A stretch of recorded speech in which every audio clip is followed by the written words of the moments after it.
otherwise safely this afternoon. We ask that all those who are not yet here that need to be here, Father, that you would bring them safely. We ask, oh God, that you will place your hand on this program so that everything will go smoothly and so that your word will be spread so that people can be reached for Christ's sake. Amen.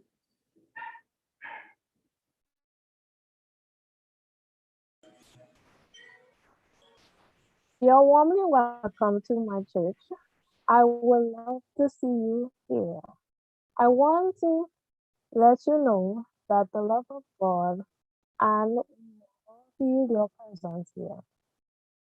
For you are so special to the Lord and special to us too, for your life has significance and there's purpose in what you do. I hope you enjoy the message that will be taught for this afternoon. I hope it can touch your heart in each and every way. And I hope it can help you and help bring awareness to you. Do enjoy and welcome.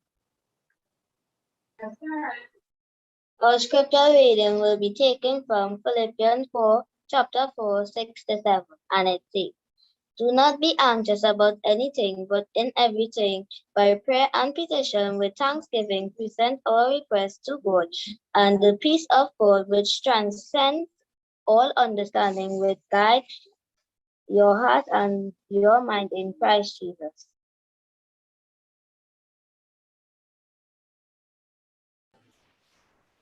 Happy Sabbath, everyone. Thank you, Saraya, for the warm welcome, and Anaya for the nice scripture reading. We will now have song service.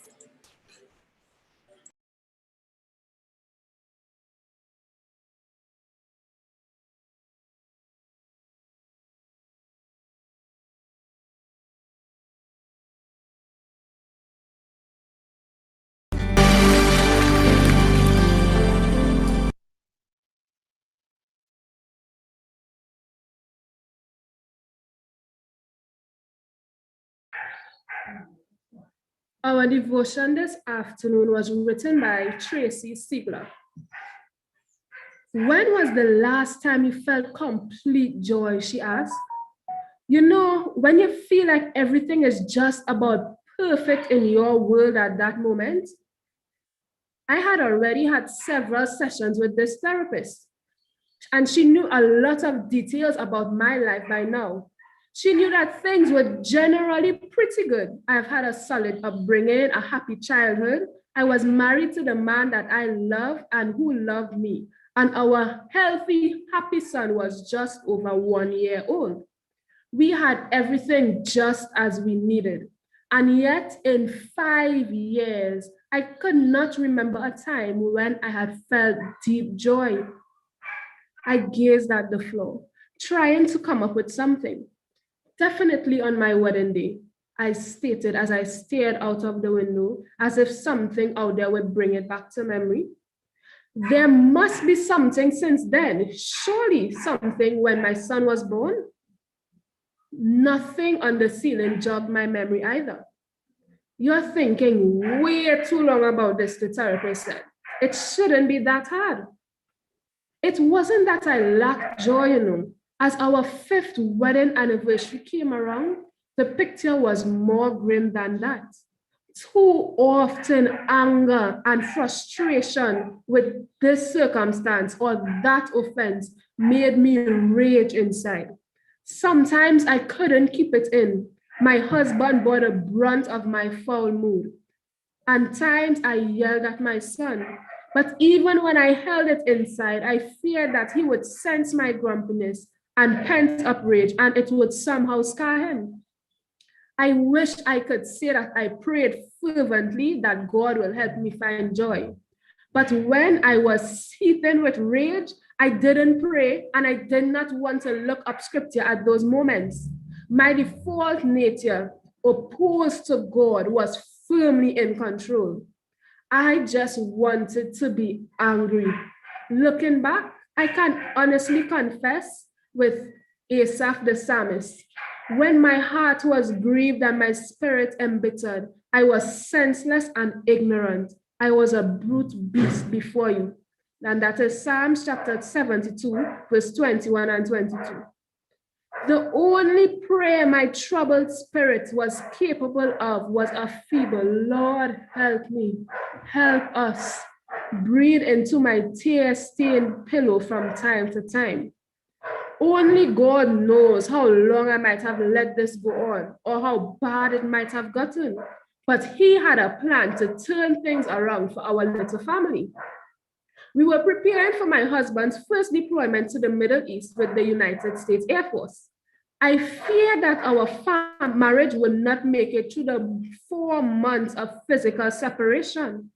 I feared that my mental state would prove to be harmful to my son's emotional and mental well-being. So I sought out the help of a therapist. The diagnosis was dysthymia, mild long-term depression. I continued my sessions with the therapist. She coached me in coping strategies. I made sure that I was getting sufficient sleep and exercise regularly. I was faithful in my daily Bible study.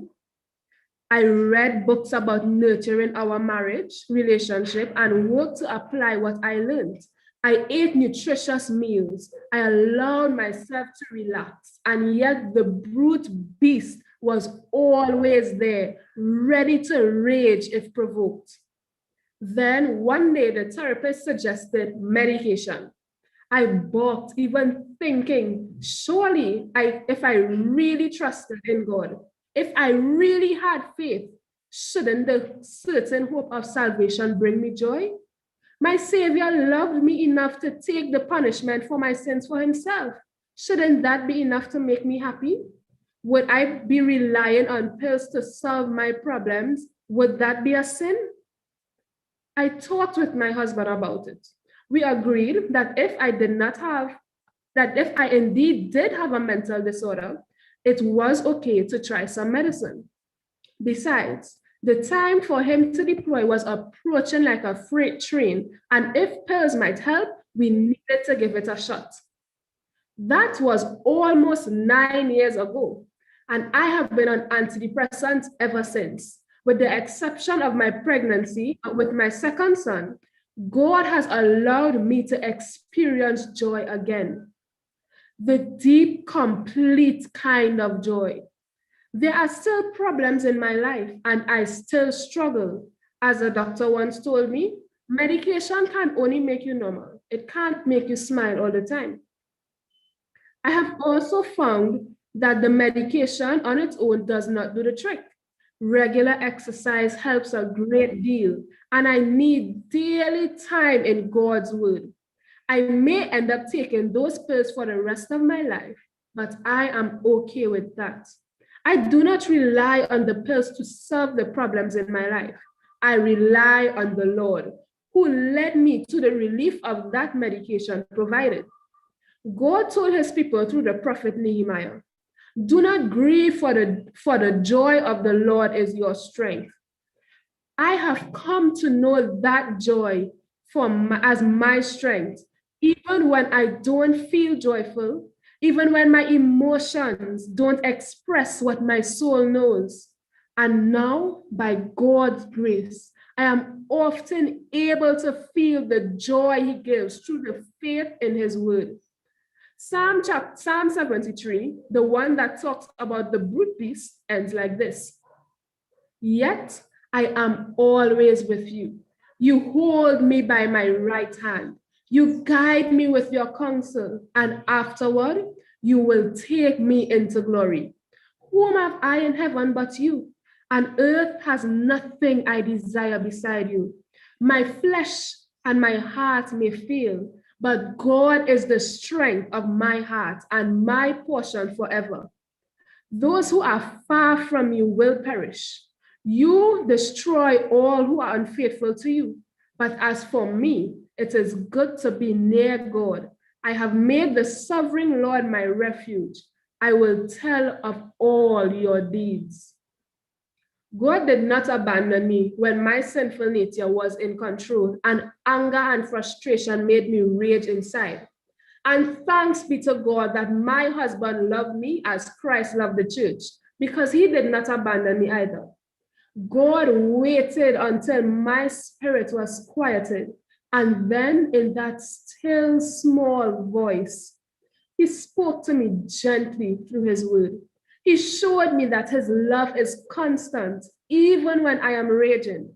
His love is calm and steadfast. When I am a brute beast, he looks at me and loves me. And then he gently rescues me. Thank you.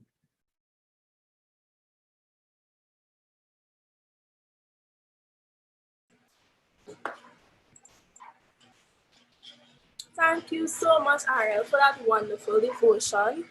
And that devotion is kind of going to talk about our program today, because this program, this month, we are dealing with it's a mental health series, right? So I'll be giving you all a little brief thing about the introduction of the program. So religion gives people something to believe in. It provides a sense of belonging and structure and offers a group of people to connect with similar beliefs. Those things can have a large positive impact on mental health. As Christians, we seem to tell ourselves we shouldn't have these afflictions, and if we do, it somehow translates to lack of faith. If this adds to our suffering, why do we do it? We all have the ability to improve our mental health. Our bodies and minds are not perfect. They can be injured or ill. But we also have the gift of free will and conscious thoughts. And that comes as a battle of our minds. We all as Christians are waging a war to keep our thoughts healthy and our bodies well. There is freedom in shifting our perspective from being ashamed of our mental health struggles to seeing them as a normal part of life. As 1 Peter 5:7 says, cast all your anxiety on him because he cares for you. And this follows up to the topic for this evening, breaking the chains of depression. So we will now have special music by Tia and Tanisha.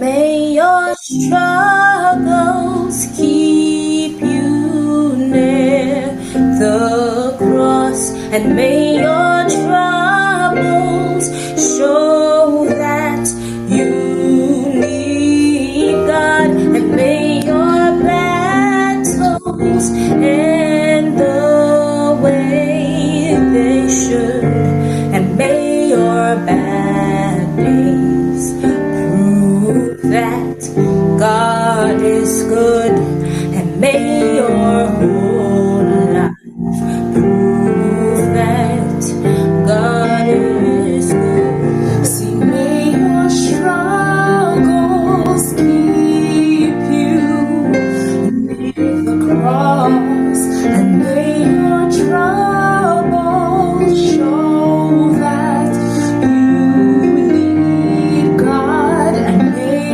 your battles end the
Good afternoon, everyone.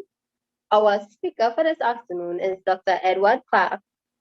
He was the founding dean of the School of Social Science and professor of social psychology at the University of the Southern Caribbean.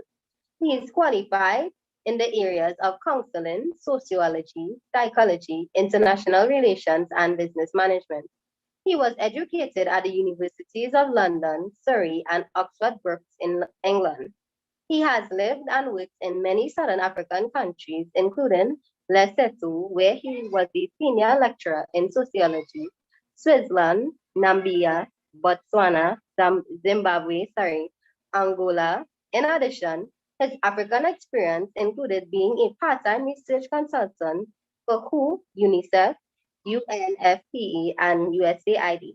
He's very committed to the academic development of the University of the Southern Caribbean and enjoys being active in church. So let us be attentive and be blessed. Hello, hello, hello. Happy Sabbath to everyone. Happy Sabbath. Happy Sabbath. Thank you. Good. It's a pleasure to be able to have a discussion this evening. I don't want to do all the talking. I am going to try and see if I can be as brief as possible and get you to do some of the talking. But before that, I need to explain a number of things about depression. As everyone knows, depression is one of the major mental challenges that we face in the world and in Trinidad. So we're going to talk a bit about what depression is. We're going to look at what depression is not. And then we are going to look at some of the myths around depression. It's really important to know what the myths are because sometimes we believe these statements and pronouncements and sayings, and sometimes it works to our disadvantage. So we're going to do that. Then we're going to talk a bit about some of the risk factors, what kind of skills that we need to overcome depression. And then I will entertain any question about depression. So let me, could someone allow me to share my screen? I'm going to show a PowerPoint, and then we're going to have a chat. So is it okay? Yes. All right, let's see what's happening here.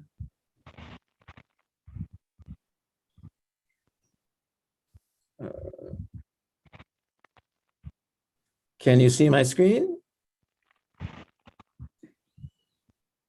Yes, we can. Okay, jolly good. Yes, you can. Good. All right. Okay, so I am putting two topics together, and just to get a sense of what it is. What is depression and what is not depression?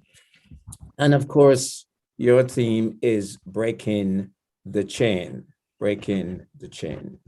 Okay, so let's begin. Depression is an extreme low mood that lasts a long time and makes a person, let me just minimize this thing here just a minute.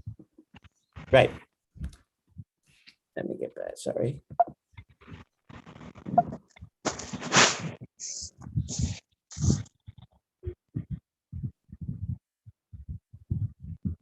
Let me go from the beginning because I had to.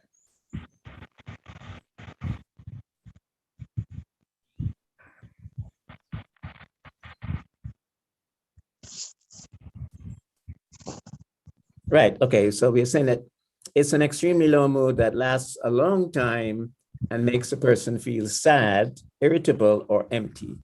Many people, including many teens, have suffered in this way.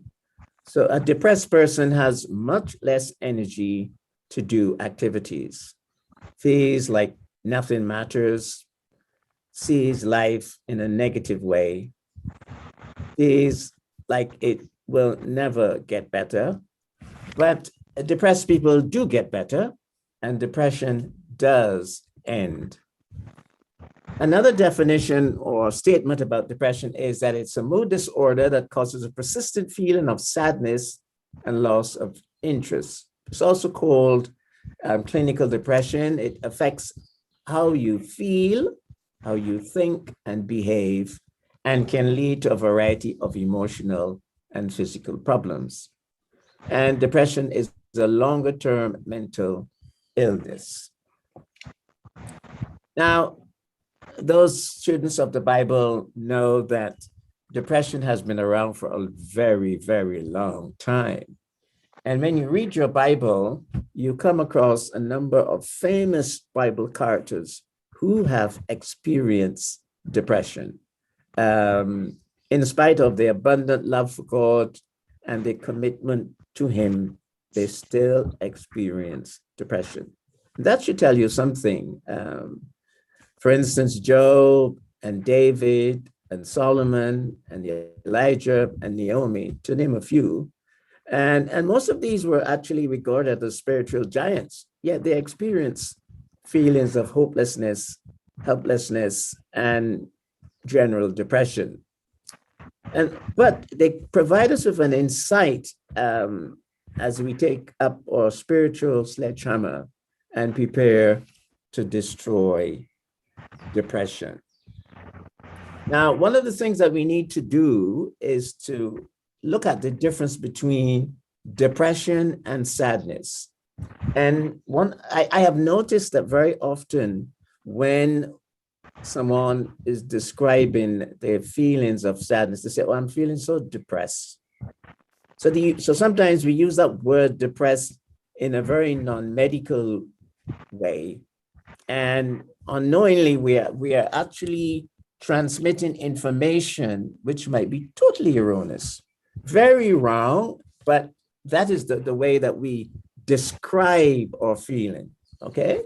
And so we say, "I'm feeling depressed," when you might be feeling sad or you might be feeling moody, but the word that comes to you most readily is depressed. And that can be problematic because if you went to your doctor or you went to a medical professional and you said, "I'm feeling depressed," and you use that term, it will cause a set of ideas to spark in their minds.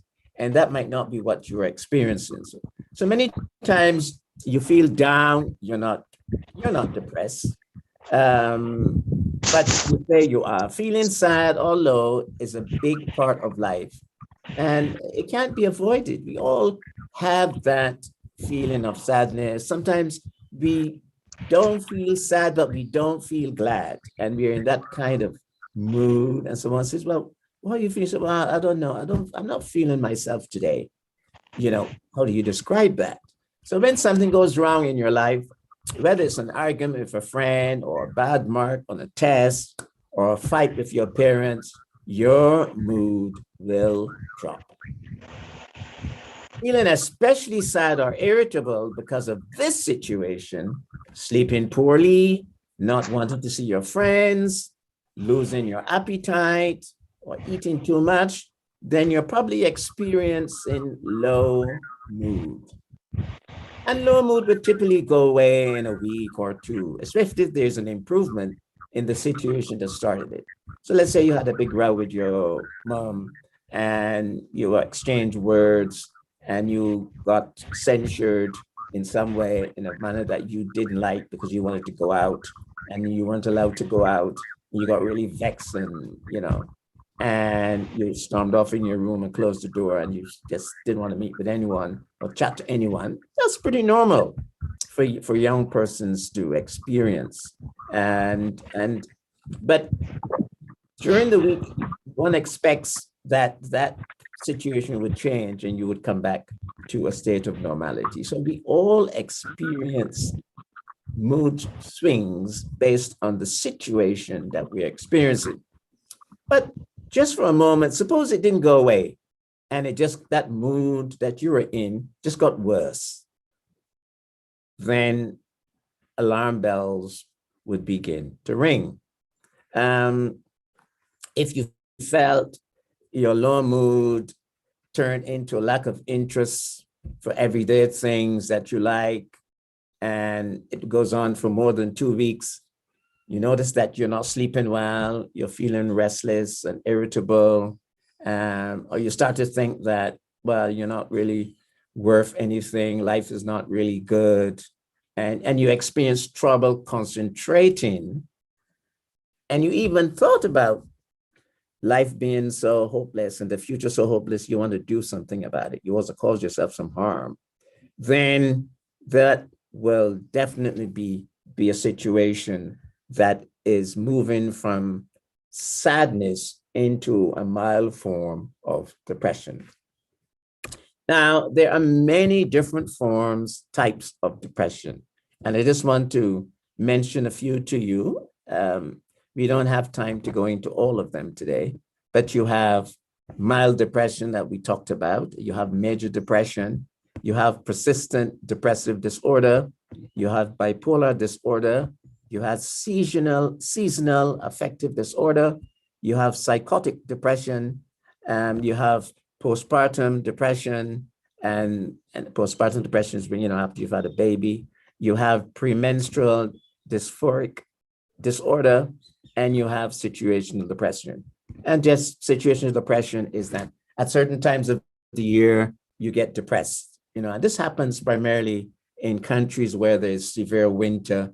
And, when winter comes around, you can't go out, you're stuck in your room, especially if you live in a basement apartment and, you have the light on all day and you're cold and you're not feeling well. And then, that whole gloominess in the environmental conditions of your life or the climatic conditions might precipitate depression and so we call that situational depression or seasonal depression. Okay, so those kinds of things happen to individuals from time to time. All right, so if you're feeling sad because something happened, then you're going to experience a low mood. But as I said earlier, if that low mood persists, then it might take you into mild depression. And if it goes on for more than 2 weeks, and it might be very hard to get out of that low mood. And if that low mood persists, you might slide into major depression. And then you will have a full-blown depressive symptoms, which we'll talk about in a minute. You'll feel miserable, you feel life is not worth living, and you might feel numb and empty about yourself. So the two most common depressions are mild and major depression. Each of these include the same kinds of problems, the ones we have listed above, but major depression is more severe. Usually when a teen gets depressed, it's the mild depression. So I'm focusing my discussion today mainly on teenagers, and therefore teenagers tend to have mild depression. Most of them do not have major depression, but they do experience mild depression. So you can check whether you have a depression by talking to a health professional, family doctor, a psychiatrist, a psychologist, a clinical social worker, or even a mental health nurse. But if that feeling comes, you need to check it out. So let's look at some myths about depression. It's important to distinguish between myths and facts about depression, as common myths about depression tend to increase stigma and prejudice surrounding the mental health disorder. This stigma may prevent some individuals from seeking treatment for their symptoms of depression. The only way to address this problem is to combat depression's myths with facts and increase general understanding of the condition. So I want you to pay attention here, because the ideas you have in your mind and you're quite not sure. So we want to actually demystify the whole discussion about depression and some of the ideas that you might have to really verify whether they are myths or facts. So the first thing is is depression a real illness? Depression isn't a real illness. Somebody say, oh, depression, well, don't worry about that. It's not a real illness. Well, the fact is depression is an actual illness with very real symptoms and impact. Another myth, depression only affects women. No, depression impacts both sexes, males, females. It doesn't matter who you are, king, queen, doesn't matter who it affects all individuals, irrespective of the status. Depression and sadness are the same thing. In fact, there are important distinctions between depression and sadness, and I've just clarified that for you in our previous discussion. Myth is if your parents have depression, you will too. Now, the fact is that not everyone with a family history of depression develops the condition. Yes, there's some historical genetic relationship between parental experiences or sufferings, victims of depression and other family members, but it is not set in stone. In other words, not everyone, because you experiences that because your family had it, or your mom or your dad, or your uncle or your auntie, it doesn't mean that you are going to have that same situation. Myth, antidepressants will change your personality. When we talk about antidepressants here, we're talking about medication, drugs. Antidepressants target brain chemicals that have no impact on your personality. So you might have what is sometimes described as endogenous depression. And just quickly explaining that is endogenous from within, exogenous outside. So something might have happened to you, and as a result of that incident, then you become depressed. So your depression results from a situation that occurred. And a family member died, you experience post-traumatic disorder or something happened to you, and that brought on the depression. So, normally we say that's exogenous, it's coming from outside. But then you have what is described as endogenous states where, your neurotransmitters in your brain, not particularly serotonin, is not functioning very well. And therefore you might need medications to improve that state, okay? So that's what they call the brain chemicals that would have some impact on lifting that feeling of sadness and depression. But that has nothing to do with your personality. Another myth, you will need medication for the rest of your life. This is something that scares a lot of people, because they get depressed and they get depressed for a long time and they don't seem able to shake it. And, they continue with medication. Although antidepressants can be used long-term, they do not need to be taken for the rest of your life. You can do something about your depression, and we will discuss that a bit later. Another myth, talking about depression makes it worse. No, the facts are that talking about depression can actually help you to lessen depression, lessen the symptoms, because if you speak to your sister or your brother or your auntie or your parents, they might be able to get you assistance at the earliest opportunity, and that might help to relieve your emotional state. Or talking about it might result in you meeting or solving the problem that produced that emotional state. So talking about depression does not necessarily mean that it will make it worse. The myth, depression is only brought on by a traumatic event. That's not true.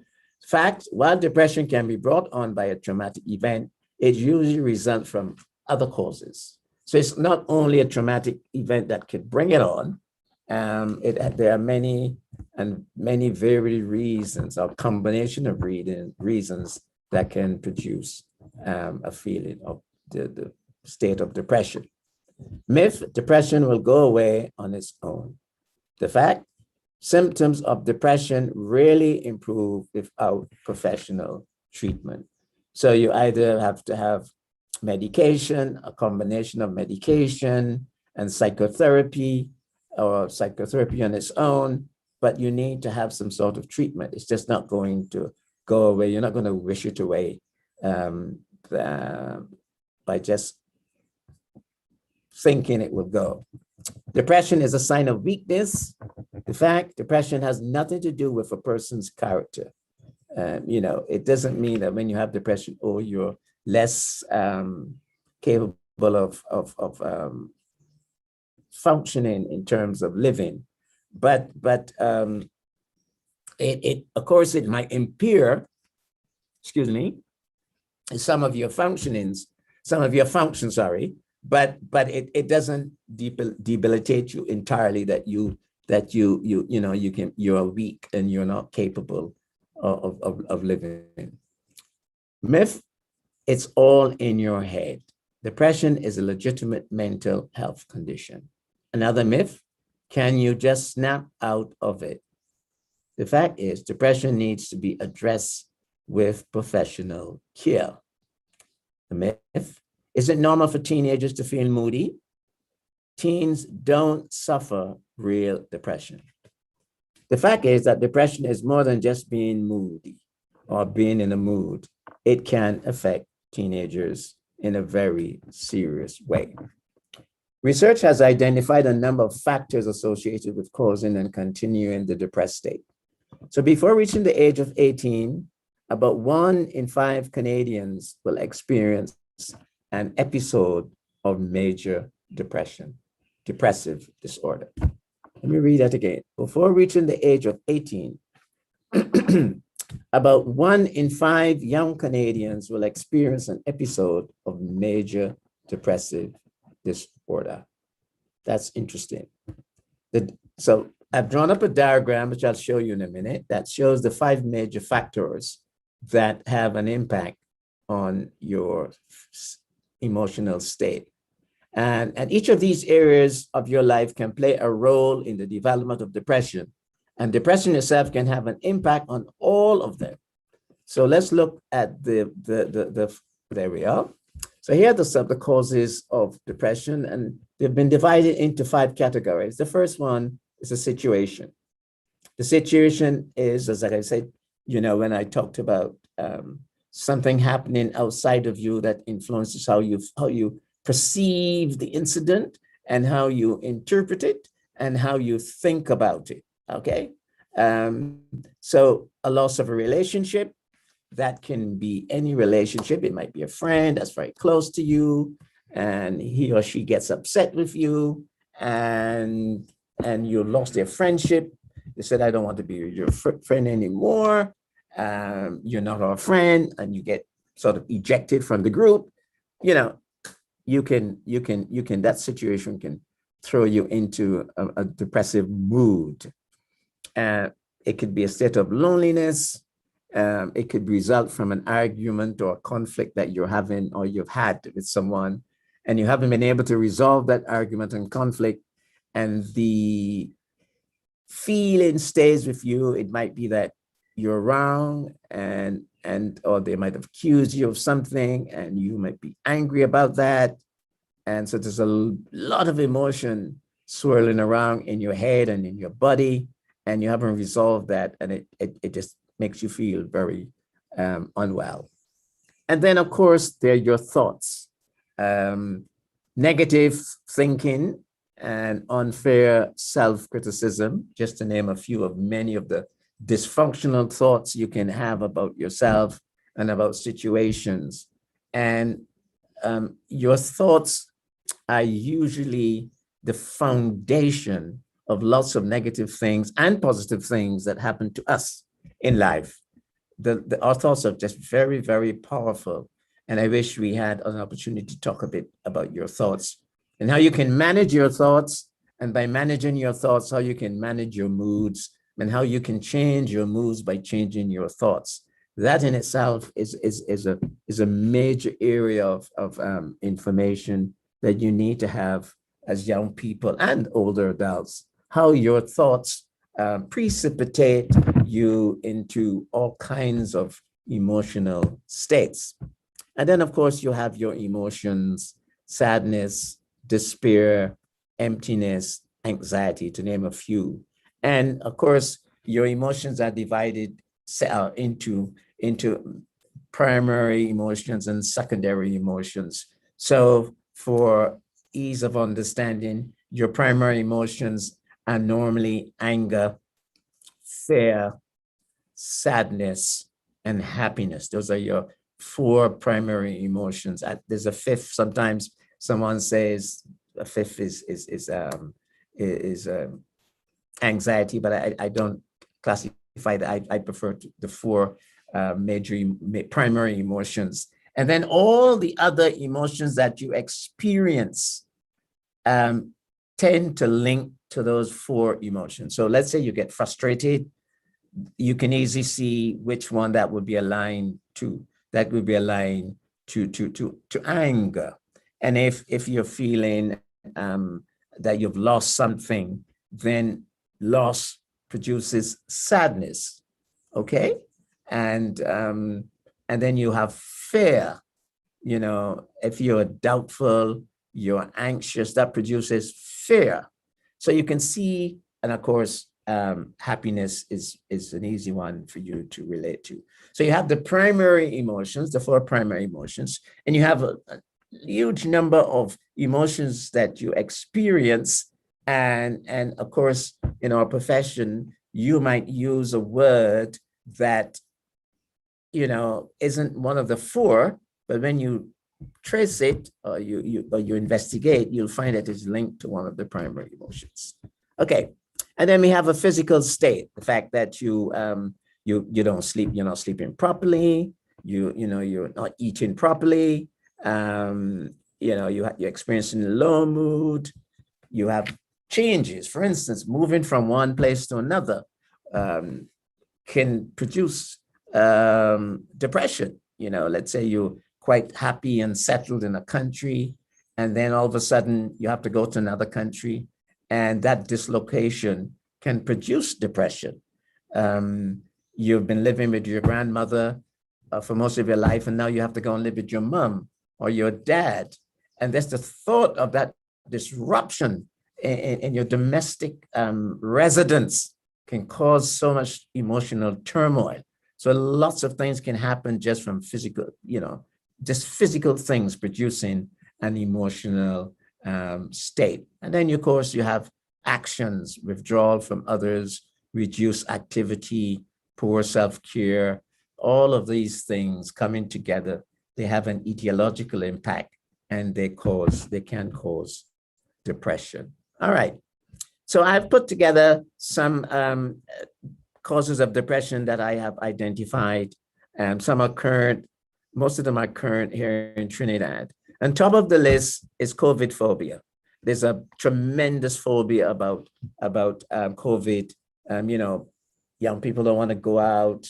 They don't want to mix. Majority of them, I mean, of course, there's some that want to go out, but the majority don't want to travel out. And now with the recent lockdown, that's even going to present more anxiety and concern for most people. So there's a COVID phobia. I mean, and when am I going to get it? Am I going to get it? What can I do to avoid it? You listen to the news daily, and it talks about the increasing number of people that are dying, new strains. I mean, you just get bombarded with information about COVID happening in your country, in the Caribbean, in the world in general, the issue with vaccines and how they're dysfunctional and producing other illnesses. Ooh, all of that kind of makes you feel, my goodness, I mean, what's happening? And of course, there's a loss of a relationship. There's something in Trinidad you call the tabanca. That's an extreme sadness or depression following a breakup in a love relationship. And, the person who you treasured, you discovered that he or she has found another partner, and you had to find this out through some surreptitious methodology, or somebody told you, oh, by the way, I saw your boyfriend or your girlfriend with so and so and so and so. You said, really? And I mean, that just kind of throws you into a deep emotional feeling of despair, feeling unloved. And of course, you experience this thing we call a tabanca. And then, of course, for teenagers, poor school performance. You have your own feelings about what you're worth and what grades you should be getting, especially if you studied hard and then you got poor grades. So you can just imagine what happened last year when we had those results, and they devastated both parents and children, and people just were in a mess, realizing that all their goals and everything just got turned upside down, and poor school performance, where you expect an A and you got a C, and you're just like devastated. Your parents might have expectations of you, and now they're disappointed because you didn't do that and you let them down. These are some of the things that we young people experience. Conflict with another person, unfulfilled relationships. You're in a relationship, but you're not getting any real value out of that relationship. You're not treated the way you would like to be treated. And so you feel really badly about it. Comparing your life with others. I wish, look at so-and-so, how they're living, what they have, and so you compare yourself. Of course, social media has created an environment where there's this constant comparing and like and dislike, and that has caused a lot of angst for many persons. And of course, the whole issue of body image: too fat, too small, too tall, too short. All of these self-critical comparisons can actually impact young people in a very, very serious way, okay? And some other causes: unrealistic thoughts about the future, not doing enjoyable activities. You stop doing your badminton or your tennis or your swimming or whatever it is, not taking care of yourself. You might be experiencing financial insecurity, feeling unloved, nobody appreciates you. You're not appreciated at home, even though you work so hard. You're stressed due to the fact that you have too many responsibilities. You have so much schoolwork, and you still have to carry out your domestic responsibility. You get overwhelmed. Pressure to live up to religious dogmas. So you're a young person, and then persons in the church are making critical comment about you. These are all the kinds of pressures that young people experience. Now, the thing about depression is very hard to diagnose on your own. You can't diagnose yourself as having depression or not having, but you could diagnose not having depression, but you could say you don't have depression. But if you have it, it's very difficult for you. It's not impossible, but it's very difficult for you to judge yourselves. And usually it takes a trained professional to make the diagnosis. So I want you to remember that if you have a period of depression or you think you're feeling depressed, you're not alone. More than 4% of adults are depressed at any given time, and more than 15% of adults will be depressed at some time in your life. So the depression that you experience could be transient. It can change. So you don't need to beat up on yourself and feel that life is going to be hopeless. So let's look at some symptoms. Feeling depressed throughout each day on most of all days. This is symptoms that you can, you would experience. Lack of interest and enjoyment in activity you used to find pleasurable. Trouble sleeping or sleeping too much. Trouble eating or eating too much. Trouble with weight gain or weight loss. Irritability, restlessness or agitation. Extreme fatigue. Unwarranted or exaggerated feelings of guilt or worthlessness. Inability to concentrate or make decisions. And of course, suicidal thoughts or actions, or thinking a lot about death and dying. Can I just ask how much time I have so that I don't go over the time? Can someone tell me, please?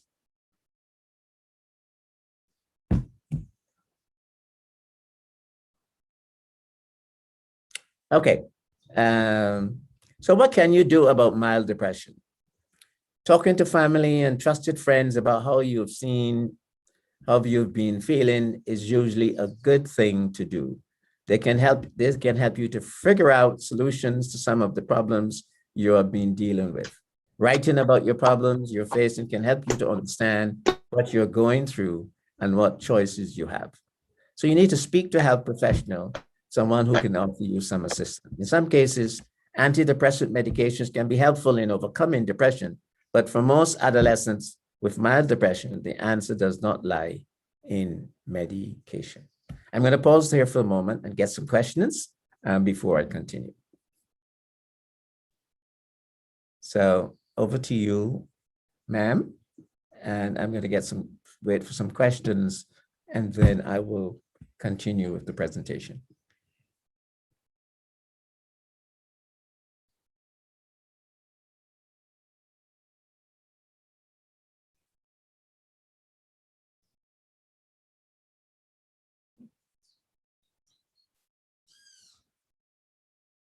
Hello, is anyone there?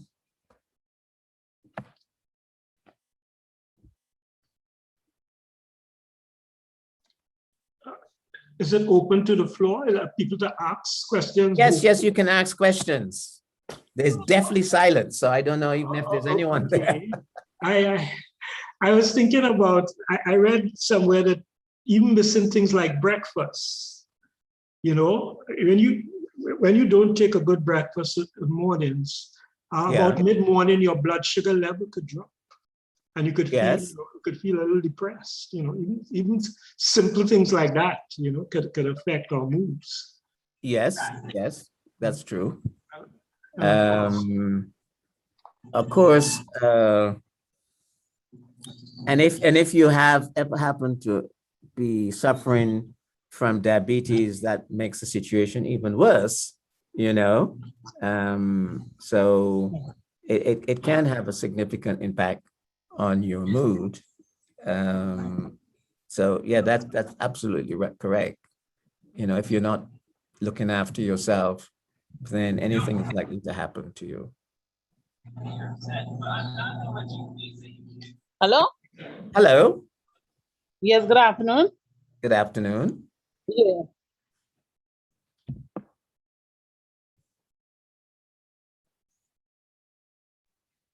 Okay, we You have a question? We have one in the chat. Okay. Daniel, okay, so Daniel A is asking, does our religious dogma, feeling sinful all the time, lead to depression? Feeling sinful all the time. Whether that can, yeah, well, the internet drop.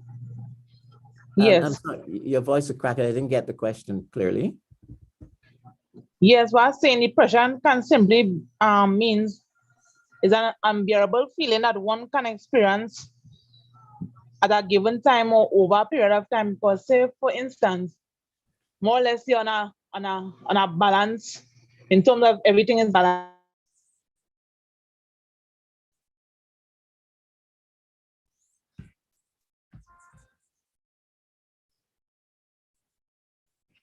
Oh, I've lost your voice. Yeah, I think our internet is giving trouble. Okay. So what is the All right, so the other question is, does our religious dogma, feeling sinful all the time, lead to depression? Okay. Yeah, well, if you are feeling sinful, and that means that you're feeling guilty about something that you've done, yes, that must be an awful feeling.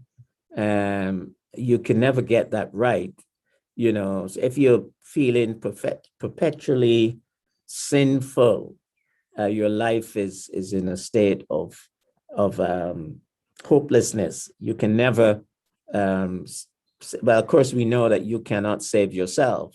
So if you really believe in God and you commit all your sins to him, he says that he will put them in the bottomless pit, in the deepest part of the ocean. And of course, you have to believe that. If you don't believe that and you walk around with all the wrong things you've done in your adult life or even in your teenage life, that must be an awful burden to carry around. And I'm sure that you will become overwhelmed by feeling of guilt. And yes, it would lead to a depressive state. Dr. Clark, can I just come in here? And I think this is peculiarly relevant to Seventh-day Adventists because we are people, we are a commandment keeping people. And there can be the scenario where as Adventists, we seek to keep this law, we seek to live a holy life, and we find that we're constantly failing. The Apostle Paul captures it well in one of his books. I can't remember which one. The good I want to do, I do not, but the evil that I don't want to do, I find myself doing. O wretched man that I am, who shall deliver me from this body of death? And I think there are many Adventists in that kind of trap where they're seeking to keep the 10 Commandments, seeking to keep Sabbath and all these, and they're not succeeding. And the reason for that, they have not learned that they need a power outside of themselves to do it. Right. And they need to spend time with God on a daily basis to get that power. And that can lead to depression. Well, absolutely. And I think that is not only applicable to Adventists. If you remember, you had the in the Huguenots, and you have all of the Calvinists. You had people in that era who who despise wealth, who think that as a religious person you should have a very, very austere life, and there's some people today who think, that you shouldn't have wealth, you should live in a meager, subdued state. And therefore there's this, but the interesting thing is that we are trying to do this in and of ourselves. There lies the problem, because we are sinful, and you can only gain the victory in over sin by giving it to the Lord, being committed to him, do to the best of your ability, and he in his grace would use his grace to pardon us. And you have to accept that you're pardoned. Now, many persons walk around with guilt feelings for things that they have done many, many, many years ago. And so when they reflect, it comes up and it haunts them. And you think, did the Lord really forgive me for that? Oh, that was so bad. And so we beat up on ourselves about that. But he promises, he may, and he keeps his promises. So if he says he will forgive, then you have to accept that. You can't just continue to feel guilty about it. As a matter of fact, the mere fact that you continue to feel guilty about it means that you don't believe him, you don't accept it, that his words are meaningless. So I don't see how much can be gained by that. But I do accept that there are some fundamentalist belief systems like ours that that strive for the mastery over evil and over wrongdoing. But we try to do it in and of ourselves, and there lies the problem, because we cannot do it in and of ourselves. We will fail, and sometimes we don't get past that. All right, so we have two hands. First, we'll take Sister Brown, and then we'll take Casey. Okay. Hi, good afternoon, everyone. Yeah.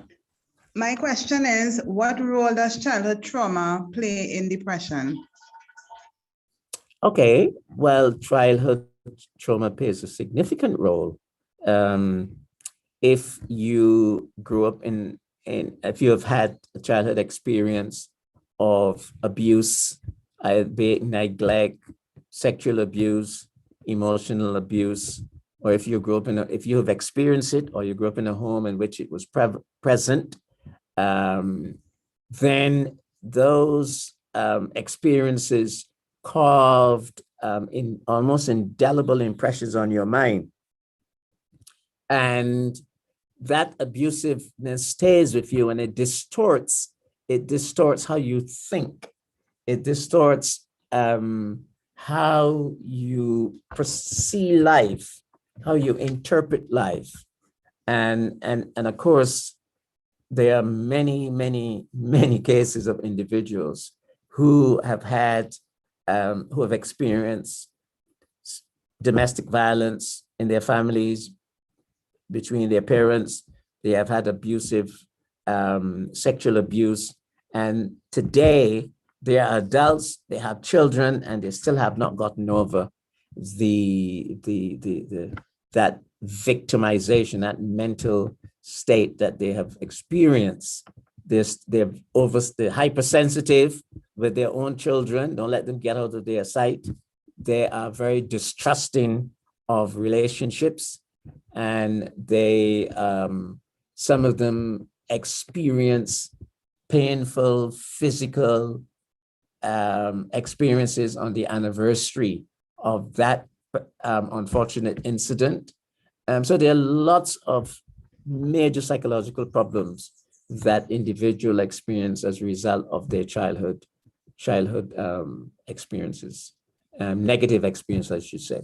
And just like you have positive outcomes when you have positive childhood experience and you live healthy and you have healthy mental states, the converse happens to individuals who have had lots of negativity in their lives, with their parents, abandonment, rejection. You know, your father goes away and he leaves you with your mom, and then your mom has a partner, and he comes in and he has kids and he brings his kids, and then you're pushed down the ladder because now his kids become the ones that he focuses on and you get neglected. I mean, I could go on and give you lots of stories.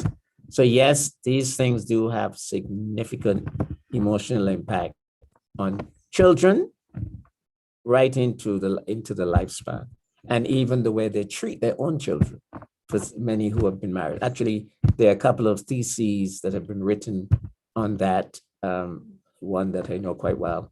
And there are a number of theses in as we speak, where the students are looking at investigating those situations.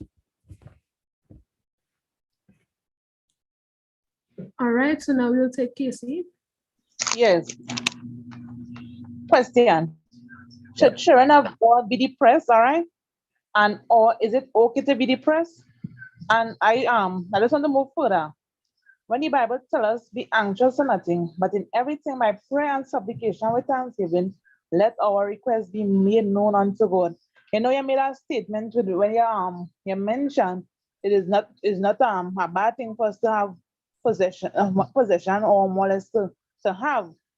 You know, but what we are seeing here in this Christian life and in this Christian journey, plenty of us are storing up our wealth on this earth. You know, we are seeing that we want 3 and 4 and 5 jobs. We want to rush to get this. And lately, I have 2 persons that I know, right? One spoke of one on Thursday, and one I spoke with another relative early this month. And they was telling me that because the person wanted that thing so much, they already have, right? Already turned them in this big position.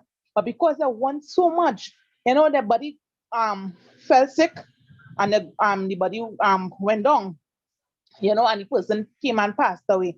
And you know, the relative of that family was so sad and matter of fact, you know, they spoke to that individual, well, her daughter, and she was telling her, rest yourself, only trying them big. But that is a depression too. Having to share is one, but having to store and always want, that's a depression myself, because we always holding up. But the thing about it, having that we can give our sister, we can give our brother, and so look, God bless me with this, and I want you have a peace of mind rather than something that you want to have to. And lately, the next one, right? The person working how much jobs? 3 jobs in this particular place, that particular place, and that particular place this weekend, and they fell sick. Right now, they're in the hospital, they fell with a stroke. So we have to be careful, we have to be mindful. So we go back to the question, right? Should children of God be depressed? Or is it okay to be depressed? Well, all right? Yes, okay, but depression does not depression is like COVID. It does not respect persons. It All doesn't, right. it doesn't respect, you could be how old, how rich, Oh, yeah. how poor, Mhm. you could be what race group, what status, it doesn't really matter. You Yes. can become depressed. You don't have to become depressed now. Now listen All carefully here. You don't have to become clinically depressed. You don't have to be depressed in that sense. But you can avoid it. But there is no, in other words, it's not that if you live the most holy life, you won't experience depression. I cited for you persons in the Bible who walked in the fear and the knowledge of God, who were prophets, who did what God wanted, and they still got depressed. So we are human beings born in sin and shaped in iniquity. And because of that, we are likely to experience any type of illness, okay? Because we have a body-mind relationship. Good. And the reason body-mind relationship means that we have to live a balanced life. So if you overwork yourself to acquire a material wealth, then you're putting your body at risk. You're overexposing yourself to a number of risk factors. Because if you're doing 3 jobs or 2 jobs because you're doing it because you want to make ends meet, whatever that means, because most people have 1 job, and a person might have 2 jobs because 1 job is not bringing in enough money, and therefore they need a certain lifestyle. They need to maintain a certain lifestyle. They need to have certain physical resources, and therefore they're working towards that. But the irony of it is that you put out all of that energy to get these things, and then you don't get to enjoy them because your health impairs, you get sick, you die soon after, and then that's it. Here's some classic situations where Caribbean people go to England and they work and they work and they work and they work and they work and they acquire all this money, and they come back and they build big houses. And then they're in these houses alone because the kids are still in London or in Europe or somewhere. And then they come back and they're the house on their own. So all that they work for to acquire these things don't produce the satisfaction and the fulfillment that they seek. So we need to be balanced in the way that we approach life and the way that we plan our life, so that we don't overexert ourselves. We are able to take holidays. We're able to maintain our spiritual and our physical and our emotional well-being. These are the things that we have to keep in balance. Some of us do it to a better degree than others because our minds are set differently. We have different ideals, different goals. But whatever you do, you must do it to the honor and glory of the Lord. And I'm sure he will bless you with good health. Excuse me, I could just send me this, I could just see the picture with the persons them in the Bible. I could just take a picture, a screenshot. Sure. Let me go back to that for you. All right, I just want to come back to.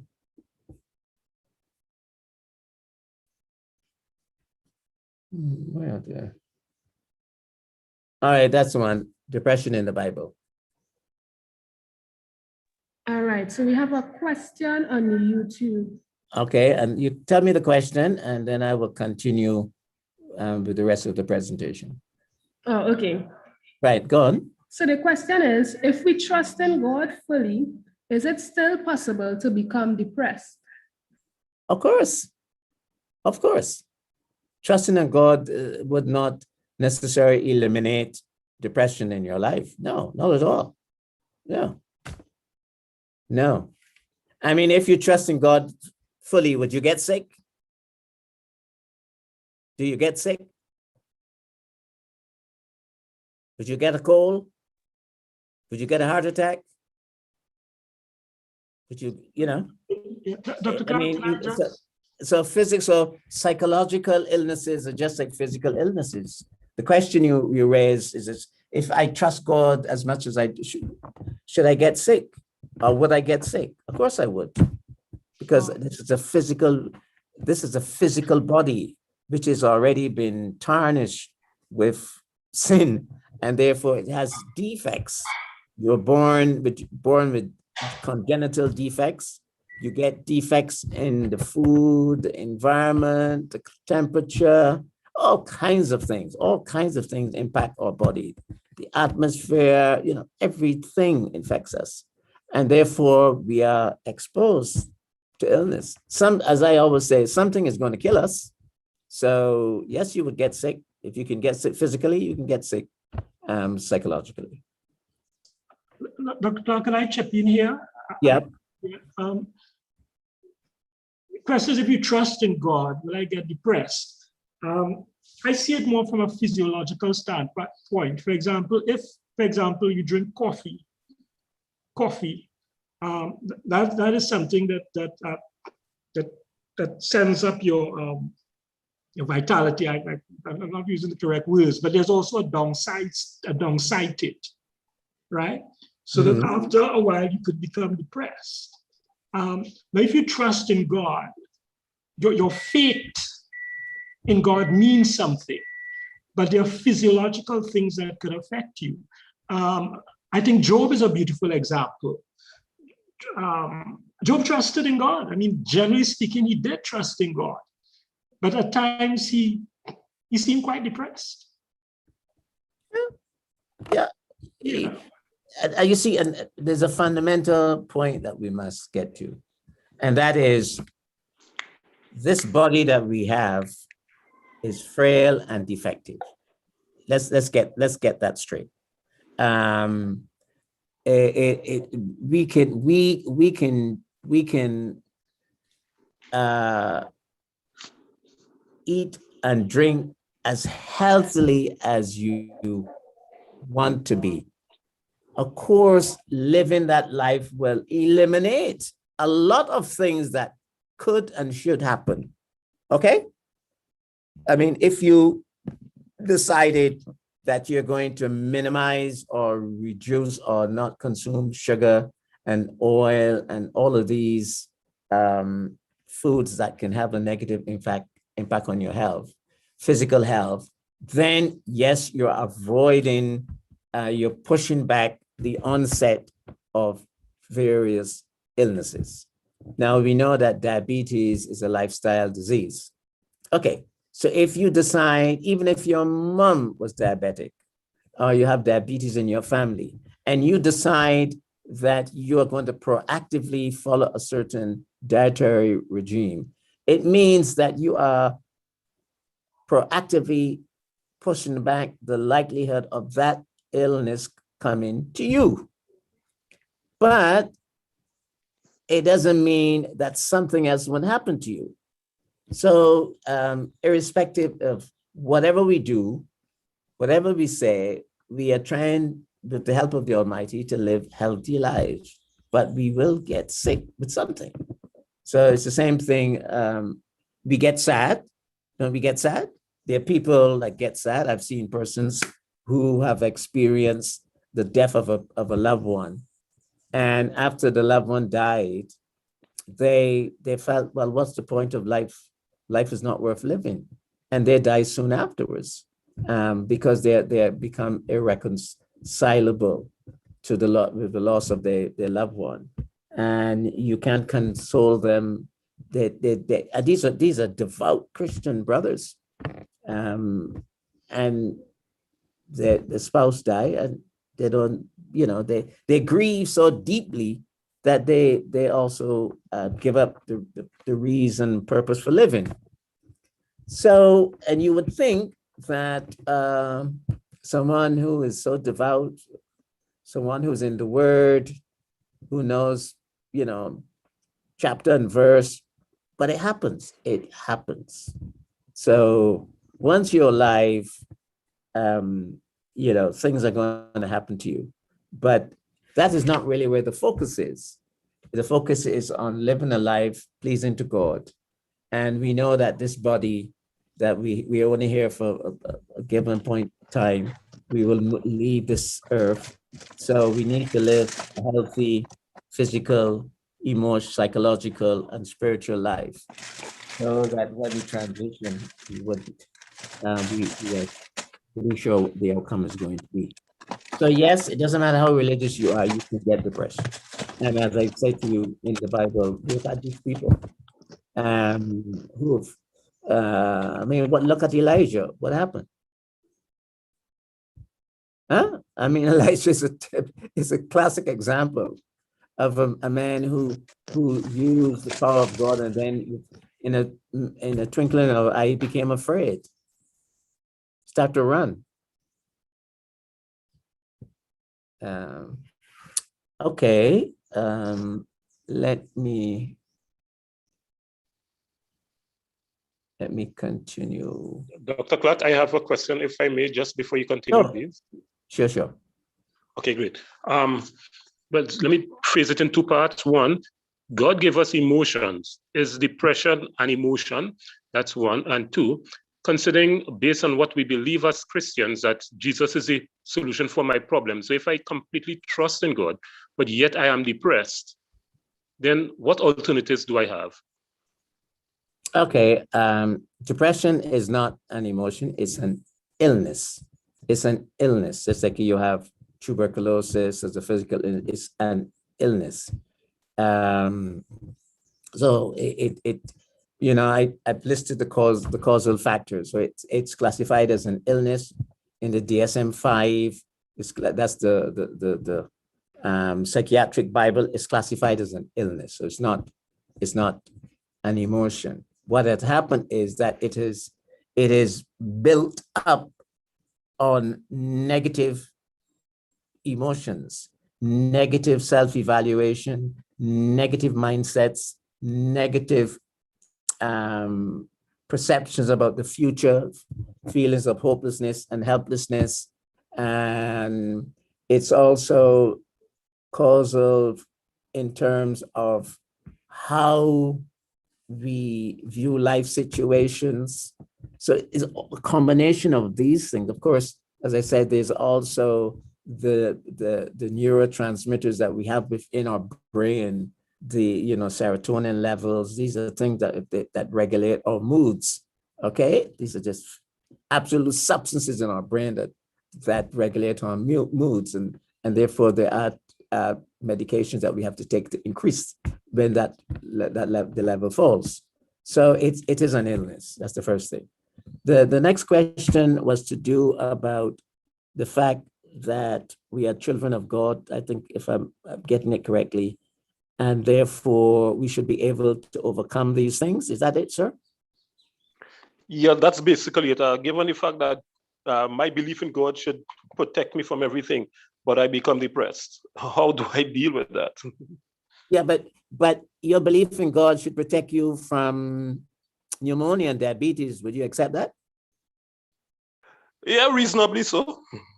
Well, so it is the same thing. Your belief in God, and this is one of the big debates, because we can relate better to physical illness than we can relate to psychological illnesses, and because it's physical, you can it's something that you can take a tablet for and it's gone, so we can manage in our heads physical illness. But psychological, as a matter of fact, a psychological illness is, for me, 10 times more difficult to resolve than a physical illness. If you get physically tired, you can go and you can lie down and you can physically recover. When you get psychologically or emotionally burnt out and exhausted, it takes you a long time to recover.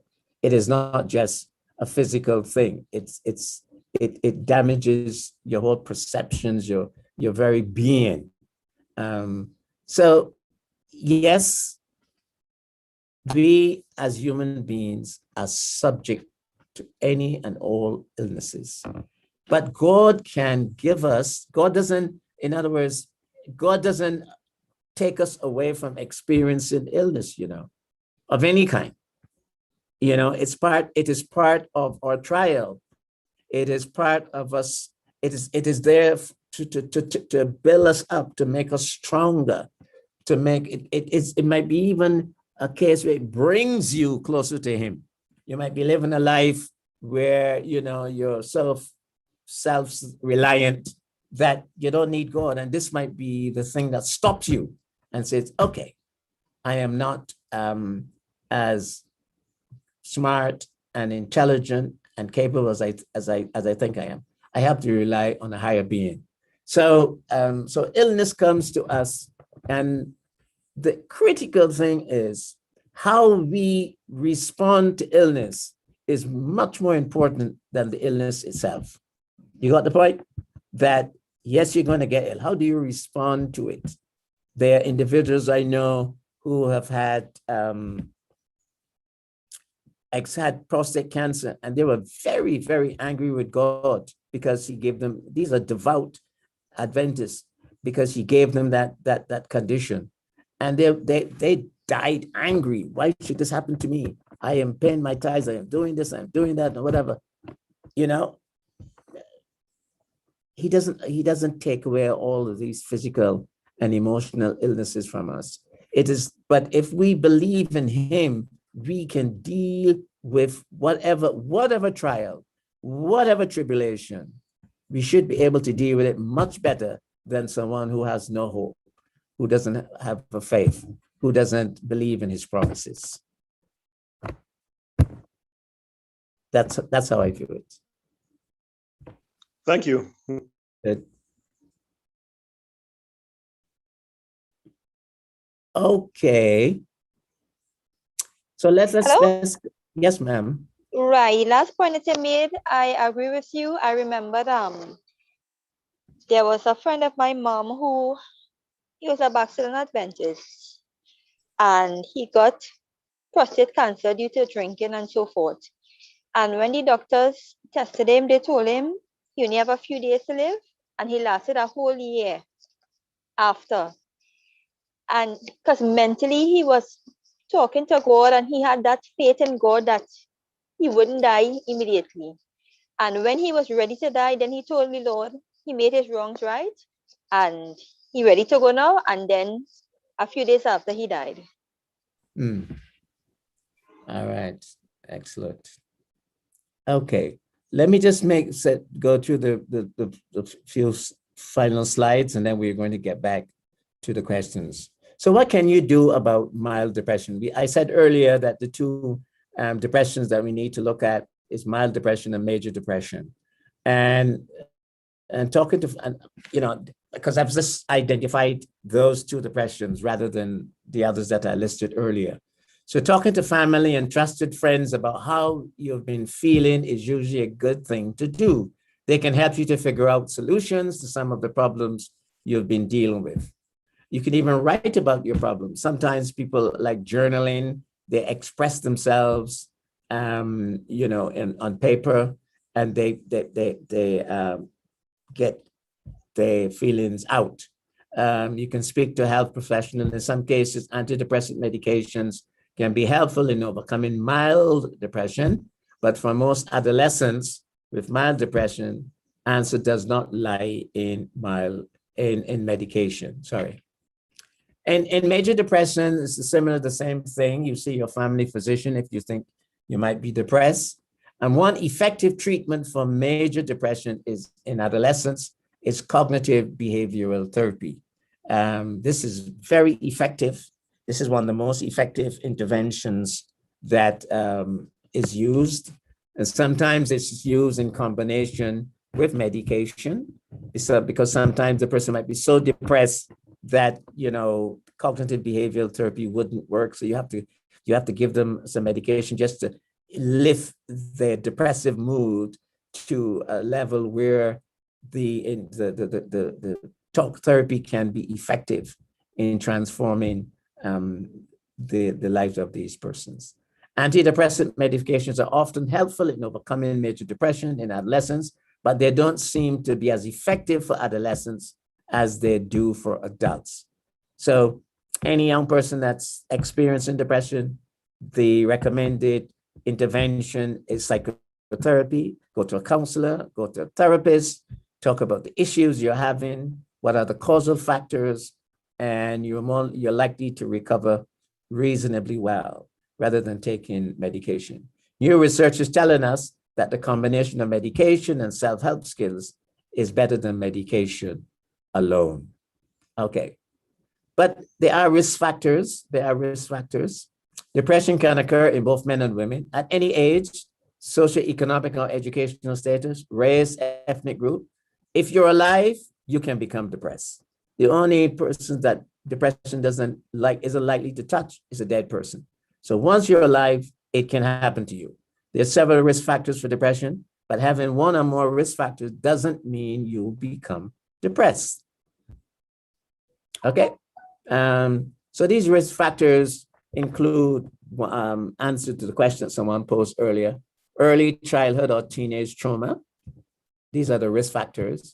Inability to cope with a devastating life event, such as the death of a child or spouse, or any situation that causes extreme levels of pain. So sometimes you have individuals who have had an involuntary abortion, and they are so devastated by that they become depressed, and it has all kinds of traumatic impact.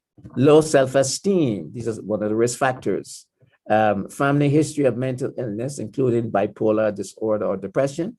History of substance abuse, including drugs and alcohol. Lack of family or community acceptance for identifying as lesbian or gay or bisexual or transgender. The fact that the community might not accept you, the fact that your family might not accept you with these alternate lifestyles can actually create depression and in an individual. Trouble adjusting to a medical condition such as cancer, stroke, chronic pain, or heart disease. You can have one of these life-threatening diseases, and you just cannot adjust to the fact that it has happened. Instead of you're preoccupied, why is it happening to you? Why is God punishing you? You can go down that road, and the outcome at the end would be possibly a depression. Trouble adjusting to body changes due to catastrophic injury, losing a limb or a member, or paralysis. Some people have a stroke and they are so devastated by the stroke that they think life has come to an end. They can't do X, they can't do Y like they used to. Now they don't think life is worth living, and on we go. It's just very difficult for them to accept life. Now, there are 3 skills that can make you feel less depressed and can prevent depression from happening again. And the first one is realistic thinking.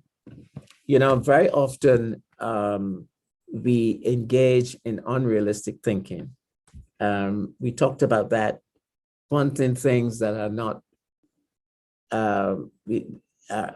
unobtainable. They're just some things that are unobtainable, putting our health at risk to achieve certain material things,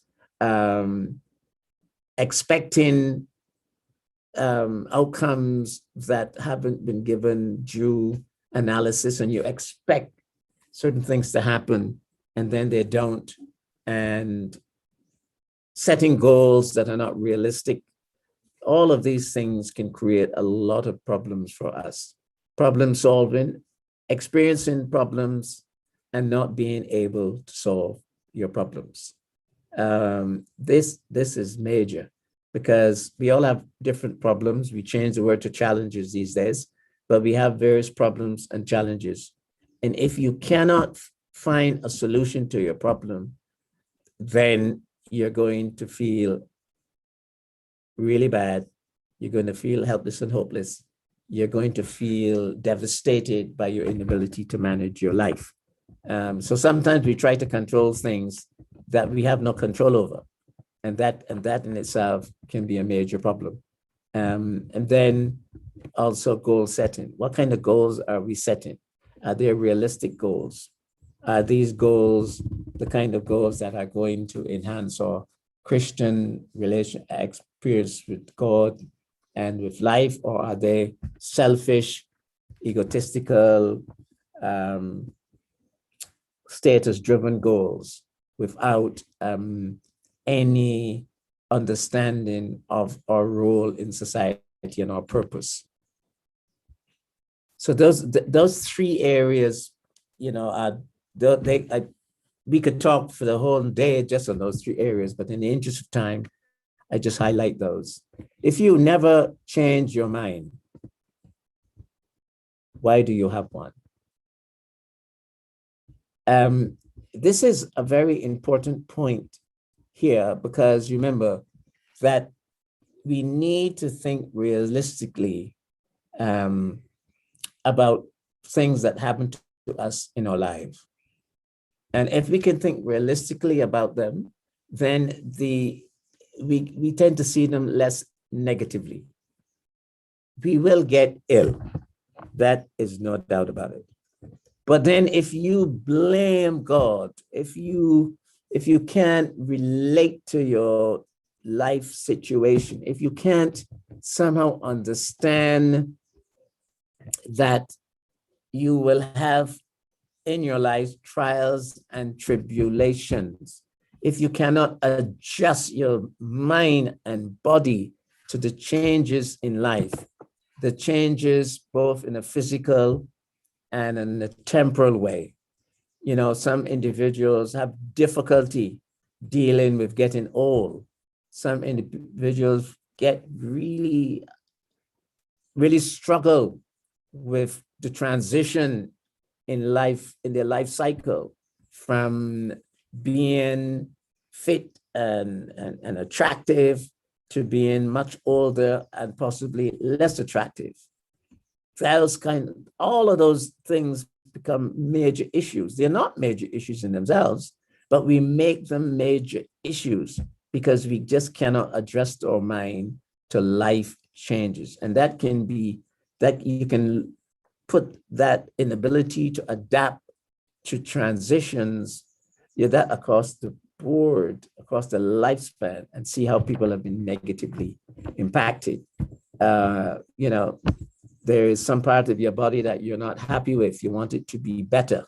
So you want some of it removed, or you want some of it enlarged, or whatever. These are all the major challenges that we bring upon ourselves. Solve problems more effectively, and your situation will gradually improve. And this will help your mood. So we have the thinking, back to the three things I mentioned: realistic thinking, we have problem solving, which is critical, and becoming more active. When you become more active, your mood will improve, and it will become easier to think about yourself in a fair way. Very often, depression gets the better of us when we give into it, when we're unable to shake, get up, go out, as they say, smell the roses, when we stay indoors and we feel sorry for ourselves and we feel life is not worth living. Because when you energize your body, that is the way you're pushing against your low mood, when you're pushing against your low energy, by engaging yourself in physical activity, going out, looking at God's nature, appreciating it, appreciating family and friends, appreciating the goodness, look back on the goodness our Lord has blessed you throughout your life. These are critical areas that we need to draw upon as a way of dealing with any low moods, state of helplessness and hopelessness, any depressive mood that comes upon us. We always need to remember the goodness of God. And if you could just stay in that zone and you can remember that, and you can ask God to give you the strength and the ability to overcome, I think that we could be victorious in many things. There's a new theory that's come out, and it's interesting. Now they're taking religious beliefs and fusing them with cognitive therapy to show the role of beliefs in healing. The role of your belief in your healing is tremendous, irrespective of what it is, physical or psychological. Your beliefs, your faith in God has a tremendous influence on the experience you have, on your ability to recover when you are subjected to various disabilities. So whatever you do, don't give up on your belief. Use your belief as a way of strengthening you as you go forward, dealing with life crises. I thank you.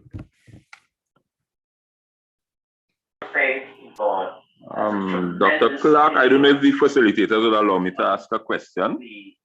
Sure. Just lower the volume on the TV so I won't have feedback. Just 1 second. Yeah, I was looking at it on YouTube, but I could only ask the question through Zoom. Right. So yeah. I'm hoping it's one question, but just with the part A, B, and C. One of the parts you spoke to in relation to solutions was to talk to a family or friend. But my concern is, what if it's the family or the friend causing part of that depression? Say, for example, a parent might be telling a child, you're stupid, you're no good, things like that. I have seen young people in our church setting where, in my understanding, that is where it's generated. The second part, what I believe might be the same question, you tell me if it's otherwise, is the labeling and stigma that comes from seeking professional help. And generally in church, as pastors and elders, I'm a nurse, I'm an elder, and things like that. So I'm looking from these perspectives. In our church, our culture now seems to suggest that as pastors and elders, we generally tell people pray and get over it. But is there any real statistics in relation to these types of mental challenges among Seventh-day Adventists as opposed to those who are out in the world, so we could be a little more realistic with our understanding rather than trying to run away from the taboos and the labeling aspect?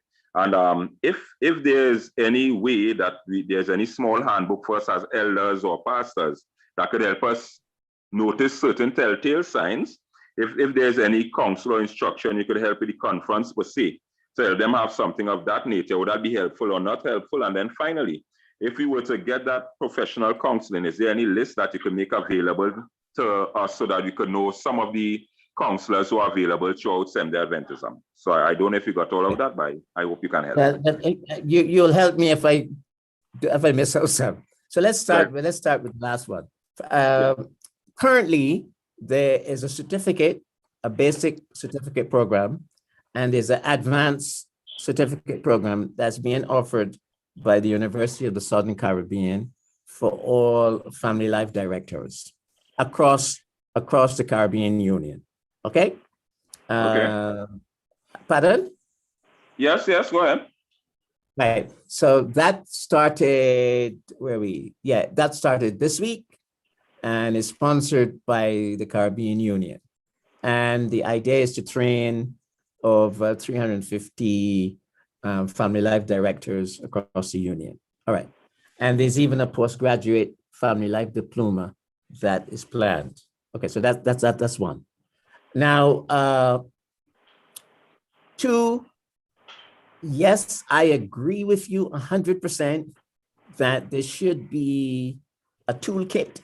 I call it a toolkit, a booklet that family life directors or elders could source from the conferences or from the union, which would guide them in being able to identify signs and symptoms of the onset of some of these challenges. The critical thing for me is proactively dealing with issues. In other words, so you and I'm answering this question also. Young people struggle to know who to talk to in the church.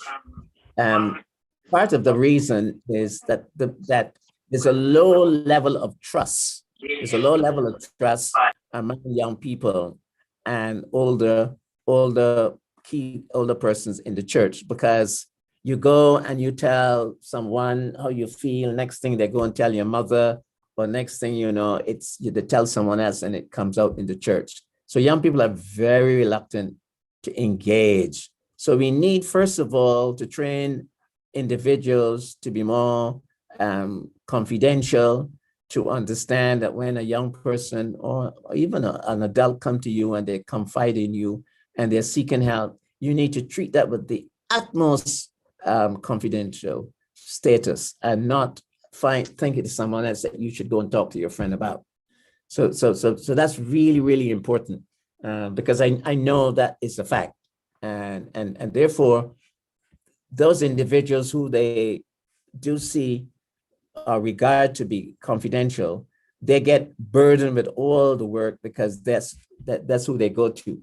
And the persons who are assigned to these roles aren't getting the workload because the children, young people don't want to talk to them at all. So there's a misfit or there's a dissonance between young people and those elders in the church who are supposed to dispense those kind of services. And therefore, something has to be done. You see, the problem is in our churches is that we have not promoted, we have not brought to the fore mental health as a serious issue. We have only focused on physical health. And therefore, that's why we have a lot of issues in the family going on, big family issues, domestic violence, emotional abuse, et cetera, et cetera. It goes on in our homes and it's not talked about because, you get stigmatized. And then who are you going to talk about it? If someone knows about it, then the next thing you get labeled. So there needs to be a major overhaul in our churches, in our conferences, in the union to promote mental health and to support that with the practical guidelines, literature, training, psychoeducation. I mean, that is really needed. We live in a world in which emotional illness is a major, major challenge. Just look at COVID, what COVID has done. COVID has devastated populations across the world. And the major issue, one of the major issues in COVID is mental health. People have, mental health has imploded across the world, and it's my considered opinion that COVID isn't going anywhere. In the next 5 years, you'll still have COVID. How many persons are proactively thinking, how do I adjust to this new world, this new normal, as we say? No, we don't talk about these things. So we need to have our administrators more proactive, understand what we are facing in this world, and produce in a very responsible way programs, literature, training, guidelines, identified key persons, key stakeholders in our church to assist our brothers, our parents, and our sisters. I don't know if I missed out, could you please repeat the question? I think you did quite well. The only thing is though, is there any catalog of persons? Sometimes a male may want to deal with a male or a female with a female, and sometimes we want to give an option of 3 persons so they have a choice rather than feeling as though we're forcing them in a particular direction. So is there any opportunity along that line? It might be, I don't know of it officially. You'll have to speak to the people at the conferences and the union. But as far as the union is concerned, I don't know. I don't think that exists. As far as the conferences are concerned, I think it exists in an ad hoc fashion. And, if you go to Pastor Moses, he would say, okay, you can see person A or person B. He could tell you that, but it is not, I don't know of it being an official list. You get what I'm saying? But if you approach him, he might be able to point you, because I know he has done that in the past, where he has pointed and they say, okay, he's told someone, okay, go and see person X or person Y. But as far as I know, there is no official list that is available as a guideline. But as it is, I'm glad you mentioned the union in the context that the union could give guidance to the conference in terms of bringing this, as you say, to the forefront and in terms of making a list available a little more. So I'm not sure if you have any opportunity to influence that or to talk to the persons who have the influence over it. Well, I could attempt to bring it up to the people who sit in those offices. But as I indicated to you, I know that there has been an attempt to address that in terms of family life directors. And that's the training that's currently underway. It started this week at USC. I don't know of any other groups. So I have to commend them for making a start in the right direction. I hope that it will be bolstered with some practicum so that they know what to say and what to do. It's one thing to have the theoretical knowledge. It's another thing to know how to put it into practice and what is required once you assume that role. Thank you for your information and clarity. Good. Okay, so we have a few more questions before we finish. First, we have Kimberly Ford wanted to ask a question. Then we have another question by Daniel A, and we have one in the YouTube chat. So we will go with Kimberly Ford. Dr. Clark, you can go ahead and share your screen. Okay, thank you. You're welcome. Good. Hi, good evening, everyone. Good evening. My question is can someone heal from depression? Of course. Yes, that's the simple answer. Great. Yes. Yeah, I mean, no, because it happened to me already. And what I'm not gonna lie, it was real challenging.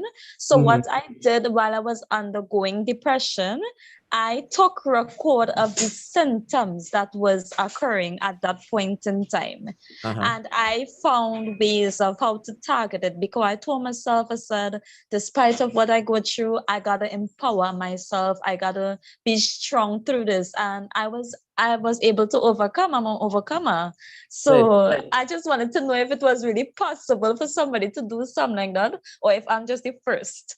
No, it's possible. It is possible. Okay. One of the aspects of cognitive behavioral therapy is to get the person to identify the causal factors.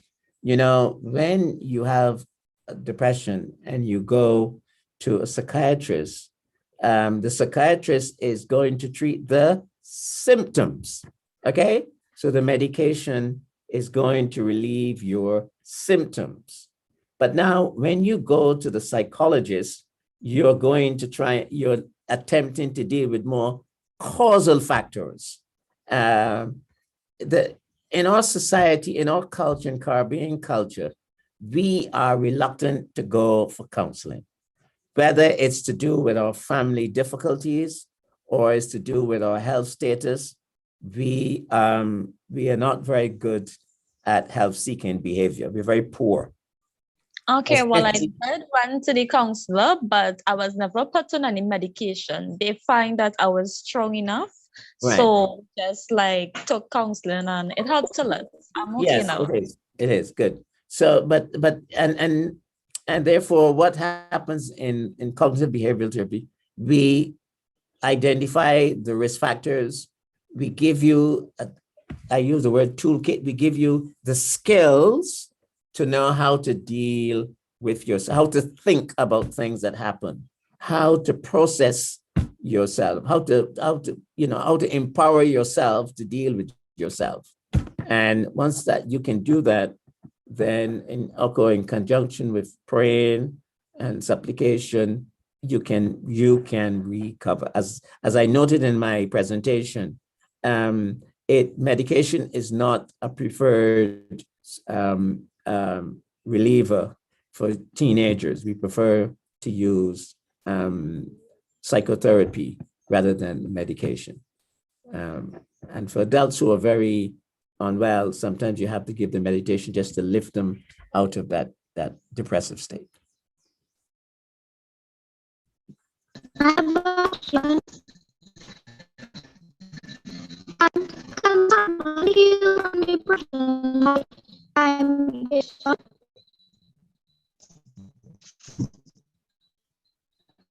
I can hear you, but there's one in the chat says, can a person be born with a low level of serotonin, so putting them at a disadvantage for good mental health? Yes, that is the case. That can happen.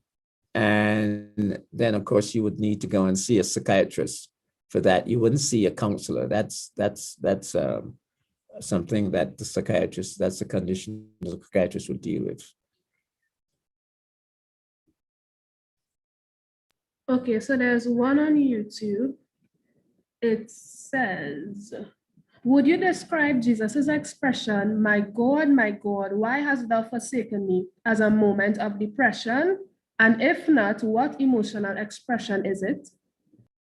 Okay, I think I wouldn't regard that as a moment of depression. I think that God was overwhelmed by the state, the suffering, the physical suffering that he was experiencing as a result of the physical and the emotional suffering he experienced as a result of man's sin. We don't have a concept. We don't have a concept of what the weight of sin must have been for God, or for Jesus. We don't have a concept of that. We can just imagine what it must have been. But so it's that realization that made him express his sentiments. I wouldn't say he was depressed or anything like that. I just think that he was just overwhelmed with the weight of our sins that he was carrying to the cross. And he just lamented, and he just reached out to his Father to take this burden away from me. But he knew from time immemorial, from the foundations of the world, that this is something that he would have had to do. So he was ready for it. But in his humanness, he just lamented the pain that he was experiencing. I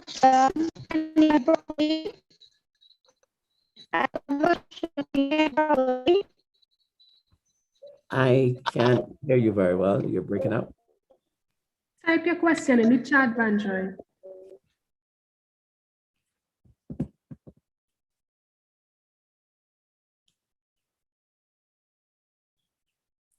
Okay, so while we wait on that question, if anybody else has, we can take one more before we close. I have a question concerning the taboo that has been created around depression that Dr. Clark mentioned from being in Trinidad or even the Caribbean as a whole. How would you treat with depression one side, that's one side, but how do you talk to persons who don't know how to deal with people who come to them, or with just changing the nature of taboo that exists around depression? Okay, so there are really two questions. The taboo around depression is similar to taboo around any mental illness, I've done some work on stigma and taboos around mental illness. It's a very interesting situation. Like recently, we did some work and we looked at, I think it was nearly 200 public servant employees, and we're looking at the attitude to the mentally ill. And we found that they were quite affirmative in acknowledging that the government ought to do more for mental health in the country. And that, there should be a special allocation, increased budgetary allocation to relieve the suffering of individuals in our society who experience mental ill health. Now, part of the government's program is to take mental health out of the hospital and put it into the community. In other words, establish care facilities in the communities so as to divest St. Anne's of its population, to reduce institutionalization of patients, etc. All over the world, that's the norm. All over the world, the move is to depopulate mental institutions and to put individuals back into the community where they belong. The reason why historically individuals went to these large mental institutions is because of the taboo in the community, because of the fear and all of that, and the labeling and all that negativity. Okay, so the government is wanting to do that. So even so the sample we did 200, and we found that they were totally gung-ho about what ought to be done and what should be given, etc. But when we asked them to ask, when we asked them, how would you feel if we establish a community center or community home in your suburb? The answer was very different. Most of them didn't want that. It must be somewhere else, but not with us. So there is still this negativity around mental ill health. And I have maintained that there is a skewing of resources going to physical health and paltry sum to mental health. And, we talk about it all the time ad infinitum, but it doesn't get the support from the governments, irrespective of party. It doesn't get the support that it deserves. And yet it is one of those areas that causes us the single biggest pain, disruption, unhappiness is the area of mental health, both in its generic state in terms of relationships and the domestic violence and the child. I mean, recently you saw the paper, we had the news headlines about sexual abuse and negligence, which is phenomenal in this country. But you get these knee-jerk reactions to these social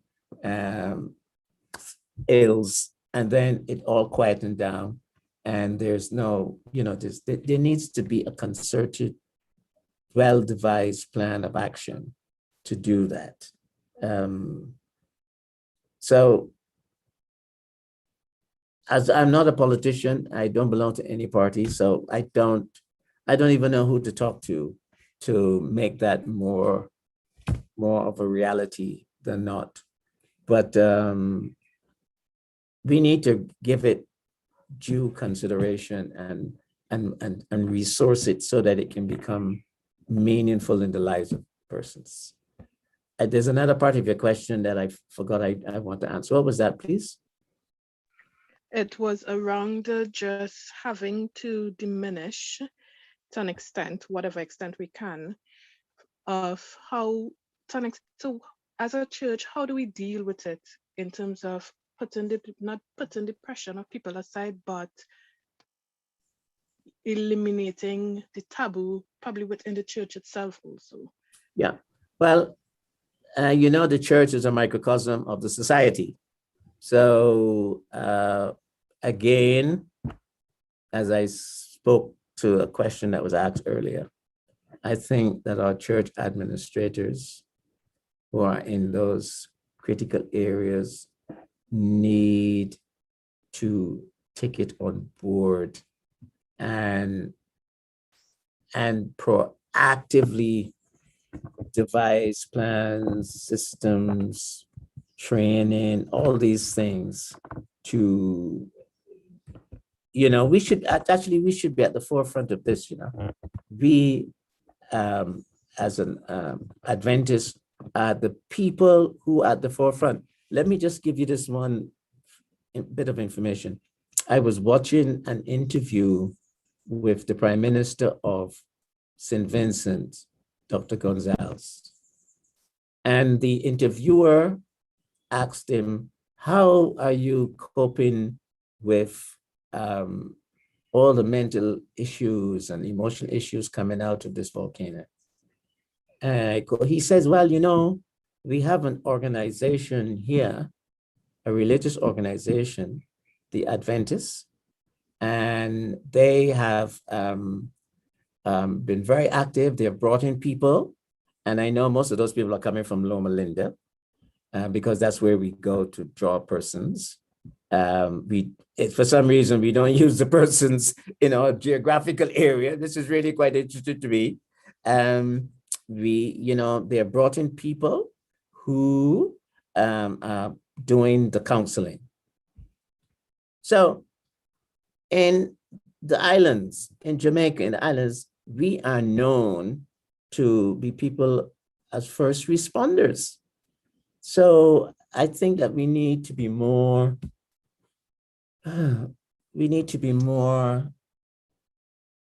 proactive in the other islands in promoting healthy living, not just from a position of diet, but healthy living in terms of healthy minds, not just healthy bodies, healthy minds. If we can get that as an initiative to talk about healthy minds for all or something like that, I don't know.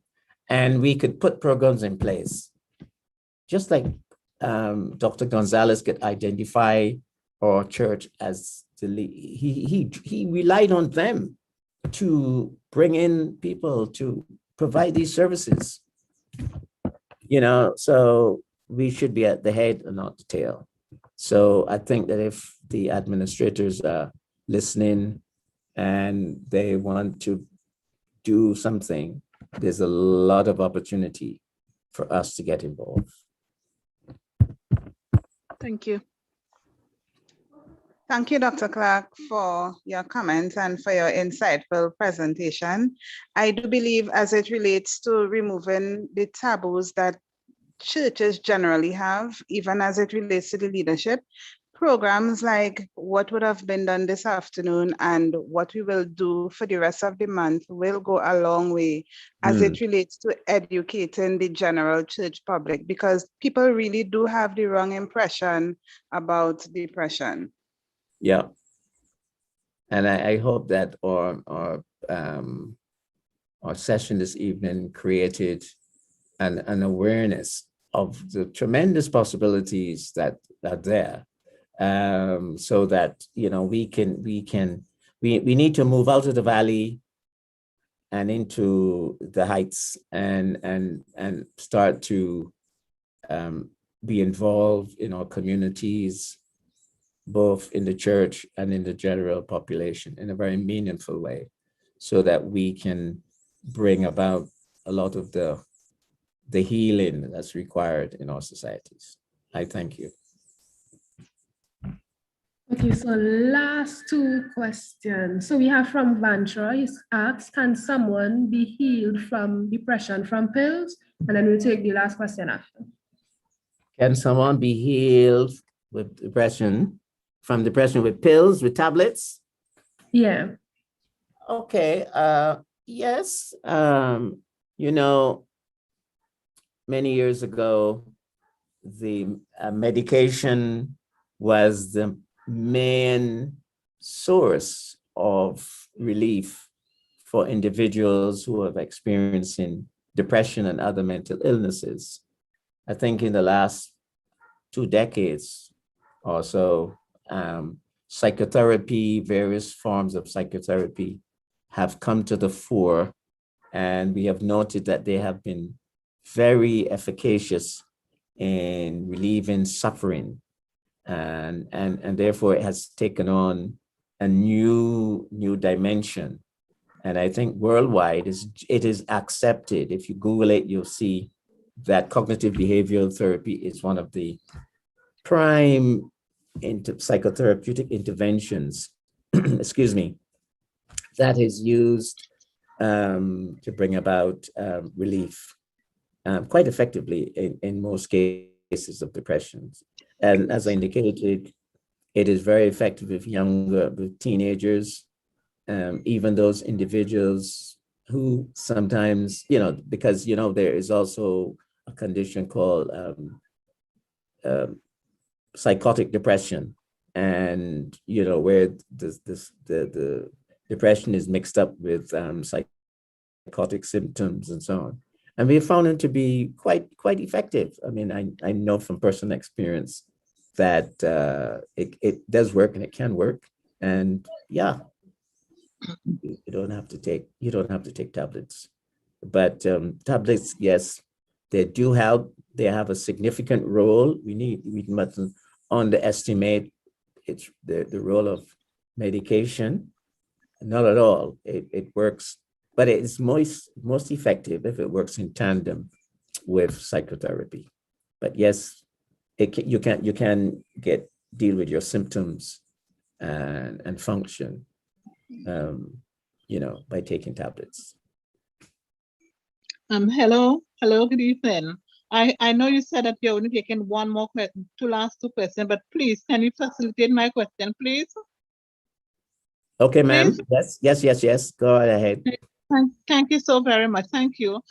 I know of a young girl, she's about 28 years old, and she has the typical symptoms of depression. All that you said, she has that. And about 5 years now, she's there locked in a house. She hides herself. If anybody calls, she'll run in the bedroom, and she's just there. And she thinks it's normal, nothing is wrong with her. We tried to help her. The mother took her to see a psychologist, and the mother didn't tell her that she was taking her there, because obviously she would not go, because she says nothing is wrong with her. So the mother had to tell her they're going to see a friend or whatever. And when she got there, she wouldn't open up, and she was very angry why the mother took her there for, nothing wrong with her, and this sort of thing. And she wasn't able to get help because she's in denial, and it's about 5 years. She's 28 years old, and she's just there in the house all the time. So how can we get her out of that situation? Any advice? Thank you. Well, many years ago, psychiatrists used to do home visits. I don't know if that is still something that is practiced, but you have the community health services, you have social workers, you have, there's a group of individuals who her parents should seek support from to help them deal with the situation. Is she able to maintain herself in a sanitary way? Is she able to look after herself? Yes. All right. Yes. Yeah. She looks after herself. She Yeah. looks quite normal. She dresses well. She takes care of herself. Mhm. But she's just there. She's just there in the house 5 years now. And very young Yeah. girl, pretty girl, and just there wasting her Yeah. time. Well, then they need to get help. They need to go to the social worker. They need to go to the health clinic and talk about it and get someone to come and do what's necessary. Yeah, you can. She would not open up. She's not saying anything. And But you she's in can't. denial, and she said that nothing's wrong with her, and she doesn't want anybody to see her. Yeah, but she has to get some person to do an assessment. The case, I mean, if you leave her in that condition, she then becomes more resolute to remain in that condition. And so you're not really doing her any good by keeping her in that condition. What is the outcome of keeping her in that condition? If it's obvious that she needs help. The fact that she doesn't have an insight into her condition is in and of itself significant, because that seems to tell a story. So they have a responsibility to use the resources available to get the help required. Oh dear. You can't say, oh, let's leave her like that. Oh, she doesn't want to talk. I mean, that is like, no. I mean, no. They need to go use the resources that are there and let let them come up with suggestions about how best to have her assessed. You know, many years ago, I don't know what it is here, but I know in England, you would have taken out, there's a section in the Mental Health Act in England where they would have gone in, they would have taken her out legally, take her to a mental hospital and, you know, have her assessed.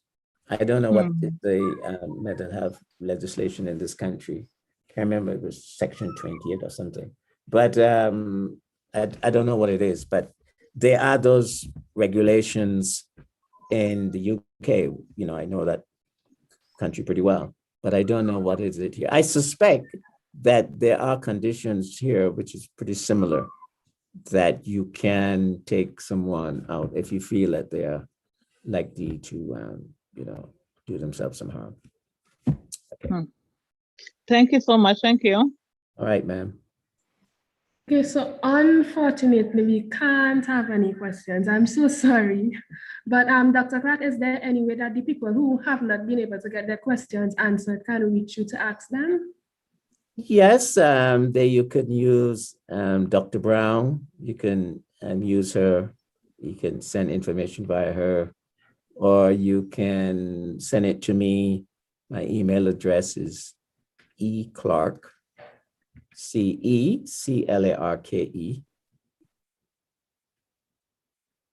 at usc.edu.tt.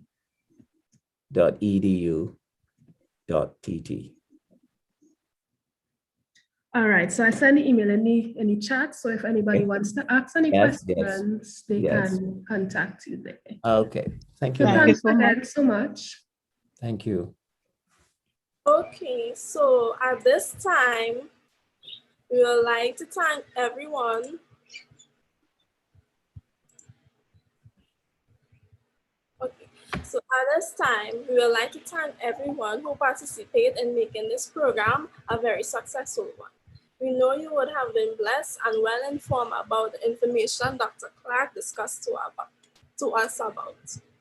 One of the crises that faces a lot of people is depression. We hope that you will take the knowledge acquired and use it wisely. Do have a good afternoon and blessed week. We will now have closing prayer by Alyssa.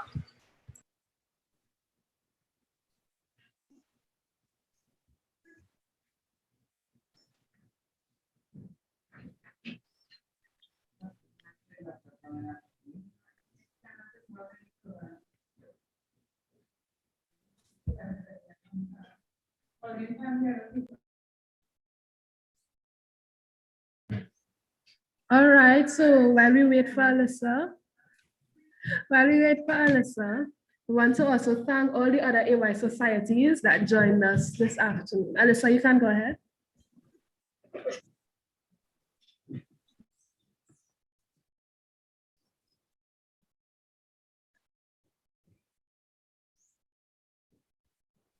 Okay, let us pray.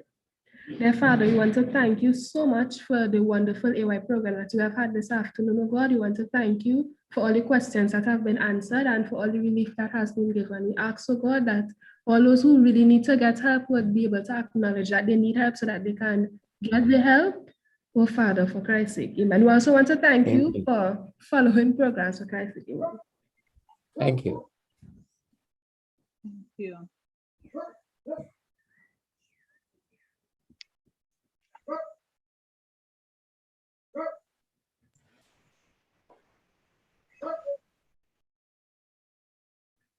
Okay, bye everyone. We also want to invite you back to the rest of our mental health series. We'll continue next week. Goodbye. Bye.